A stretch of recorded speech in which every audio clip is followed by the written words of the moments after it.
welcome back to Block TV, and it's time for Blockheads, where every day we round up the top headlines from around the cryptosphere. To run us through some of these late-breaking stories, we're joined by our very own Zachy Hennessy. Zachy, take it away. Thanks, Asher. Up first, we've got news from CoinDesk. The SEC just released its long-awaited crypto token guidance. Following that, from Breaker Mag, terrorist groups haven't fully embraced crypto, says new RAND report. Up next, a story from Crypto Insider. Jamaica Stock Exchange signs deal to host crypto trading. Finally, from Cointelegraph, food tech giant Bueller reveals blockchain-ready tools to combat Salmonella and E. coli. All right, so Zachy, let's break this down a little bit more. News coming out of the SEC that's always on the tips of everybody's tongue. Tell us what's happening there. Sure. Well, after almost half a year of development, the SEC just published their regulatory guidance for token issuers. With these new guidelines, it's going to be a lot easier to tell whether a given crypto qualifies as a security or not. It's worth noting that while this does give issuers legal clarity, it's not necessarily a legally binding document, and it still leaves some stones unturned, such as clarifying the idea of custody for broker-dealers holding cryptocurrencies. This is potentially a very big step on the road to adoption and legislation, and it could lead to an even bigger step in the future. Well, I guess, Zachy, as they say, every journey is composed of starts with a single step, so maybe this is that step that we're looking for. All right, now turning to a new report from the RAND Corporation, what are terrorists doing with crypto? That's right. In a new book from the RAND Corporation, authors are asking questions about whether terrorist groups are really funding themselves with crypto as much as they could be. The authors of this book, titled Terrorist Use of Cryptocurrencies, Technical and Organizational Barriers and Future Threats, dig deep and elaborate on the pros and cons for this kind of funding, investigating whether or not it makes sense for terrorist organizations to make the switch, as well as touching on the ideal coins that they may want to use. This is both very informative to the public as a whole, and also to terrorist organizations who are having a little trouble deciding whether or not to start a Zcash account.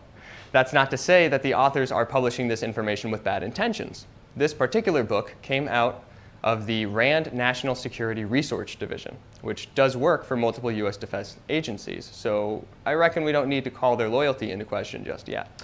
So Zachy, where exactly should I be throwing my money if I want to finance a terrorist operation? Zcash is the way to go, or where else? Listen, Hamas, I heard, has a pretty convenient guide for getting you set up if you're interested. A bit of an anarchist cookbook for the 21st century, I guess. That's right. All right, so now moving on, the Jamaican Stock Exchange, crypto news coming out from there. Not a country you traditionally consider in relation to crypto, but you know, it comes from all places. What can you tell us? That's right. So according to a press release earlier this week, the Jamaican Stock Exchange has signed a so-called master agreement with BlockStation, enabling the exchange to host crypto and security token trading. This is good news for Jamaican crypto enthusiasts and the country as a whole. According to Bloomberg, the country's main stock index has pumped 233% since 2013. Wow. And a move like this could also do a lot for those numbers. And maybe eventually they can move on to host the world's most relaxed crypto conference. They just need to make sure that the snack bar stays stocked. Now, Zachy, we wouldn't want to fall into stereotypes here. Jamaica may be the leading crypto country that we're looking for in the future. That's right. All right.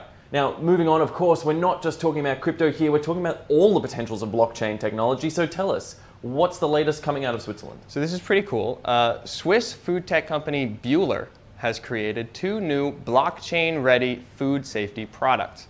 The two are named Latu and Tubex Pro. And even though they sound like names given to an alien beat cop and his cold-skinned but warm-hearted robot partner, their use is a little more mundane, but not less cool. Latu can utilize blockchain technology to destroy over 99.9% of Salmonella and E. coli in dry goods by exposing the food to low-energy electrons, which apparently doesn't affect the food's nutritional value.